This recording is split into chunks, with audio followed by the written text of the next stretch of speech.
Hello everybody, it's Becca at Sewed On Twisted. Welcome back to the channel. It's great to have you here. Thanks for tuning in for yet another one of my rambling here's how to make this tutorials. So today I am going to show you how I made this little cascade piece of ephemera. It doesn't really serve much of a function in all honesty, but you know, it just looks cool. I had one in one of the recent journal flip throughs I did. I think it was the Rose Garden, and a couple of people have asked, like, how did you make that? So here we are. I'm going to show you how to make that. And effectively, like I say, it, you know, doesn't really have a purpose, but it just looks really funky. And I have actually made this one a little bit useful by having a little note on it, little journaling spot. So yeah, you can either glue it in or you can just leave it loose. Yeah, you can make these would make for great happy mail as well, kind of thing. So it's, but even if you just made them blank and didn't embellish them, so that the recipient could put their own embellishments on, I think that would probably make a really nice one. So yeah, let's show you how to make that then. So I'm going to make my biggest piece at 10 centimeters. So obviously, oh, that's noisy. Obviously, if I'm doing them squares, that's obviously 10 on both sides. Now the next one I'm going to make into 8. So how big you have your incremental size changes will depend massively on how big your original piece is, kind of thing. So you know, if like the smaller one that I did, I think I only started that one at 8, so I did it at sort of I think it was ½ centimetre kind of reduction, because of it being so small already. If you'd had too big of a jump, you'd have only had like 2 or 3 before it would have been too small to do anything more with. So yeah, so that's that. So then we'll do another one at 6. Okay.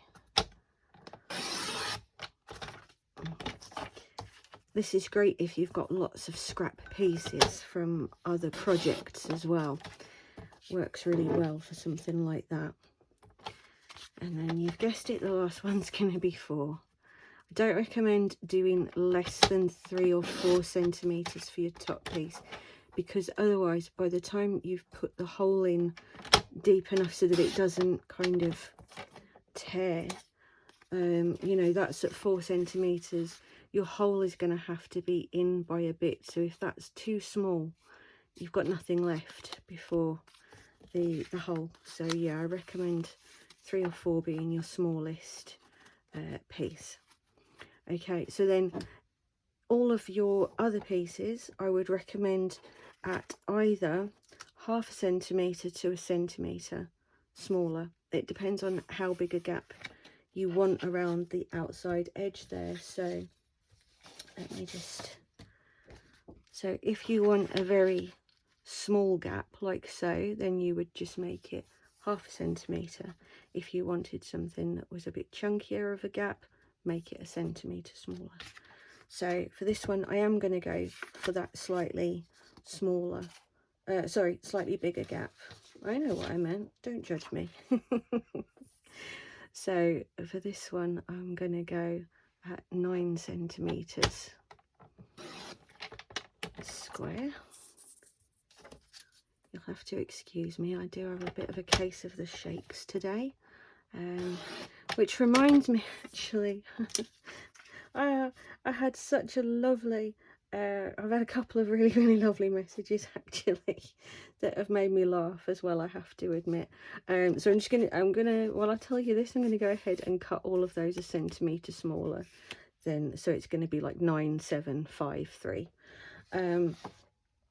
So yeah, this lovely lady who said that she's been watching my channel, and she had a couple of questions, but she didn't want to appear rude or anything, so she didn't want to ask publicly in case I wasn't comfortable, which I thought was ever so sweet that anybody was, you know, that considerate really, as to care about whether or not they you know, whether or not you were comfortable talking about something. But she's not the first person to ask, and I thought, you know what, I don't care, I'm gonna tell you guys. So the first thing was, can I ask, what does this say on your arm? Because I see it all the time on, you know, on your videos, and I can't make out what it says. So there you go. That actually says memento mori, which is Latin, and basically the literal translation of it is something like, you know, remember death. Remember that you will die, kind of thing, which I know it sounds massively negative when you first tell people this, but hear me out. So I have had I've had cancer numerous times, and yes, I'm still here, a little bit crazier for it, but I'm still here, obviously. So after the last one, I had some tattoos done after the last bout, because the actual meaning of this is not a morbid, you know, like, oh my god, it's this morbid gothic-y thing. No, it's not. It literally means, you know, remember to live, because you'll be dead soon enough, you know. And basically that's, you know, kind of the motto that I try to live by, for want of a better term, is that, you know, we all have a finite amount of time, so try to make the most of it, try to do the best you can do, you know. And so yeah, so that's what that tattoo is. And I had another one on my leg that was a cherry blossom tree, and around it I had live with every breath, which some of you might recognize as a quote from The Last Samurai. And it, again, it just resonated. I actually had that while I was still in recovery from my last surgery to remove everything. You know, it just struck a chord with me, and I thought, you know what, yeah, I like that. So I had both of those. So no, it's not a, you know, a gothy, edgy thing, anything like that. In fact, it is the polar opposite of that. Okay, so now we're going to go, and if you're going to use a corner rounder or a decorative thing, do that now. So yeah, so that was the first one. And the second question that I've been asked a couple of times, do you know, I love the fact that people are so apologetic about asking questions, like especially my American followers. You guys are all so polite, and you know, the English folk over here would just be like, so what's the score, what's going on there? But you guys are all like, oh, I hope you don't, you know, I hope you don't think I'm being rude or invasive. And it's like, no, it's fine. So people have asked, you know, why, like, I seem to get ill a lot, you know, I'm ill a lot kind of thing, and it's and I have to have, you know, gaps between things that I do with regard to all this, and the blunt truth of it is that I have multiple chronic illnesses. I have a completely non-functioning thyroid, which causes chronic exhaustion. My medications are all over the place, and that's the easiest one. That's the least of them. I also have had fibromyalgia for 27 years now. I have a disease called diverticular disease, which causes basically little ruptures in your intestines, like ulcerations. Millions of tiny little holes form, and it's excruciating. So I occasionally, even medicated, I occasionally have bouts of that where I can't move, I can't sit upright, I can't do anything, because sometimes the antispasmodics don't actually work very well. And then other times, and more often than not, it's actually the ME that I have, which is degenerative, and it's very similar to multiple sclerosis, but there are some significant differences between the two. So yeah, that's the one that more often than not will knock me on my arse, guys. So yeah, I know I'm poorly a lot, and yeah, but I do try my best to keep up with things, and I always apologize if, you know, if I don't do something that I've said I'm going to do when I've said I'm going to do it. I will always let you guys know. So no, you're not being nosy. No, I don't mind talking about it. Yes, I'm happy to answer any questions that anybody may have, or give advice to those who have just been diagnosed with any of those illnesses and want to know what it's like. It's crap. That's what it's like. Right, okay, so back to business. Good Lord. No, but honestly, like I say, I do not mind discussing it. I never have, I never will. So now if you're going to ink your edges, now is definitely the time to do that. And also, actually, when being a bit shaky comes in quite useful. Because it's like, oh, it just does it for you, although it's a bit all over the place, admittedly. But yeah, if you're going to do this stage, then carry on and do this, and I'll just whiz through it and come back to you guys. Okay. All right, we are cut, we are inked, we are clipped. It is time for the glue. Now, I usually do say, because people ask all the time, I am using Yoo-hoo glue, which is like a kind of liquid gel glue. And no, I'm not affiliated with them, although at this rate I think I should be, because I get through so much of the stuff. But it literally glues so many things. Obviously not everything, there is no such thing as a universal glue, but it does glue most things very well, especially fabrics and embellishments, but obviously equally good on card and paper. So we're just gonna throw all of those down onto, oh, that was a bit squiffy that time, wasn't it? Get those all nice and on. Had an ink related incident last night. I was trying to do some stamping. I just realised I've still got some, I've tried scrubbing my nails with toothpaste, and the re-inker that I bought, the re-inker bottle, I somehow managed to kind of explode the bottle, kind of well all over me. So yeah, my hands probably look a bit grey. Yeah, just stupid. And then I did the same with glue. I put the wrong glue in my dispenser. I put the one that's really, really, really runny. This one, which as you can probably see, like it's really, really liquidy as opposed to kind of, you know. And I went to put the wrong one on something I was making, and it went over all of it. It was horrendous. I could have cried. It's like, okay, gonna start that again then, aren't I? But yeah, it's fine. It's fine. Accidents are funny, right? Okay.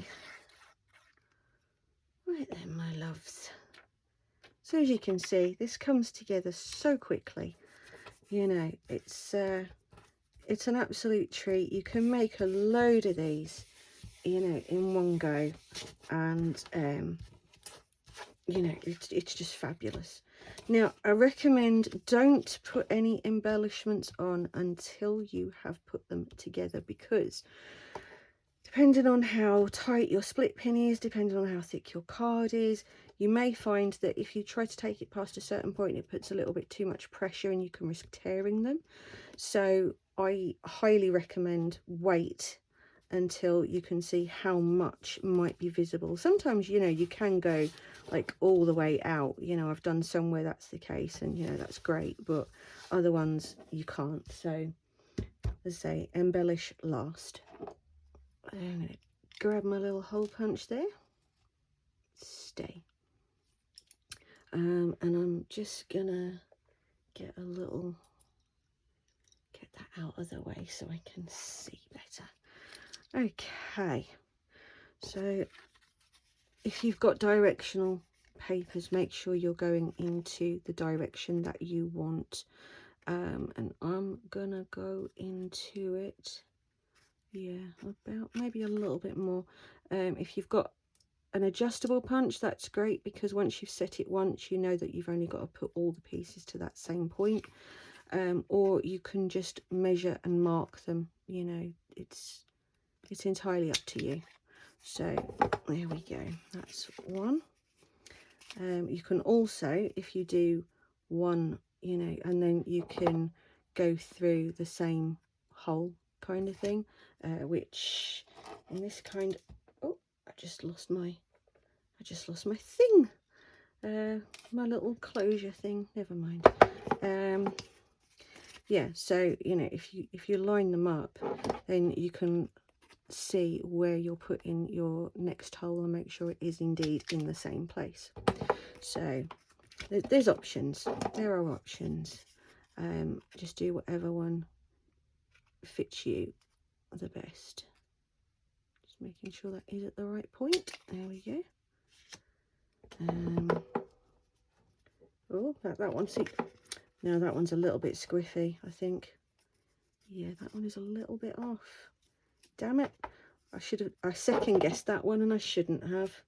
I would have been right the first time, but I second guessed it because I've got the wibbles. It's okay though, because that one's going to be in amongst others anyway, so I'm just going to make sure. But you know, like I always say, mistakes happen. You know, don't feel bad if you screw up. It's fine, it's absolutely fine. You know, we all make mistakes. Nobody's perfect at this, whether they claim to be or not. So I'm just going to put that one behind that one, and then do the same thing again. It drives me crazy that it doesn't come out of those. You have to manually pick it out. It drives me crazy. Come on, Becca, stop shaking, for goodness sake. Right, okay, so yeah, phewy. So now we have got all of those with a nice matching hole now. Oh dear, yeah, embrace it. It's funny, right? So now you're going to get yourself a split pin, and you're going to push it through. And you're going to pull it around the back there. Now, one thing you'll notice is, oh, but my split pin, it's too long. Now, you can actually cut those with a pair of pliers, or you can just simply twist it so that you can hide it, you know, as best you can. Sometimes you can fold the longer piece back on itself. I have all manner of ways that you know, I do that. So once you've got that all in, you're going to give that a good press down, which unfortunately I'm not actually going to be able to do without some assistance today. So let's get that on there, and I don't have the thumb pressure. But yeah, give it a good squeeze. Okay, so now there you go, you have your cascade.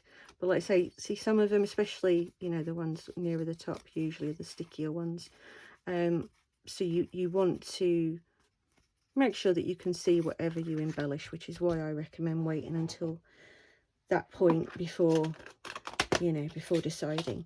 I also think personally that if you have washi stickers, they would be good for things like this, again, because of how lovely and thin washi stickers are. You know, I've got a couple in here, but I think they're going to be too big for that anyway, because as I say, you won't see it. But yeah, you just want something that's reasonably thin, you know, and a bit good. Basically, a bit good is my technical term for the day. It needs to be a bit good. So I'm just gonna I nearly put that on upside down then, crikey. I'm just gonna pop that on there, and then let's see, what else. Sometimes I only decorate the top one with like a gem, or you know, something like that, or you could use that one's going to be a bit too big, isn't it? Mind you, I could always sort of nick that bit out of there, you know, nick that little corner edge out so that that would sit on there. Right, okay, so yeah, I'm going to pop that one on there. So this is the fun part. These I actually cut out on my Cricut. I've got an absolute stack of metallic sticker paper in varying finishes, and I thought, so here we are. I'm going to put that end over there because then it will feed out from there, it will radiate away. That's grand. It's a little bit off kilter there, but you know what, I'm okay with that. I'm getting better at that, because I was getting told off for having to have everything so, you know, so central and right, that I was actually getting told off for it. And you know, I was like, I'm sorry. So I'm trying to be better, trying to do better and not be quite so fastidious about things. So, you know, if you guys catch me being a little bit too fussy, feel free to just say, come on, Becca, sort your life out. You don't have to be quite so finicky about everything. Right. This, thankfully, is quite thin. It is card, unfortunately, but it is quite thin, so we should be okay to just whomp that down on there. Okay, lovely. So now it's just the big one there, which you could put a journaling card, like a mini sort of actually, I bought all of these the other day, so this would be the perfect opportunity to use one of these, really, wouldn't it? Sorry, loud crinkle, loud crinkle. They are, you know, like post-it sticky notes, but you know, I can just sticky it down on here, can't I? So let's just move them, because thankfully on this one it pretty much will go all the way around. I might just have to trim a little bit off up here, unless I can get it to fold under, which I don't think it will. Oh no, I might have got away with that. Oh, excellent. Okay, there you go. That was ridiculously easy, was it not? And now you can run off and make yourself lots of them to put in your own journals. So, as always, my loves, I hope that you have enjoyed it. I hope you've learned something that you like and that you're going to enjoy making. Let me know, please, in the comments if, you know, you found this useful. This isn't my own idea, but I, for the life of me, can't remember where I first saw it, but it was months and months and months ago. So if anybody knows who did it, you know, originally, please do feel free to tell me, and I will edit the description to add them, obviously. So yeah, thumbs up would be great. Keep me in your feeds, etc, so forth. The little bell if you want to be notified of my future videos. And in the meantime, guys, happy crafting. Take care.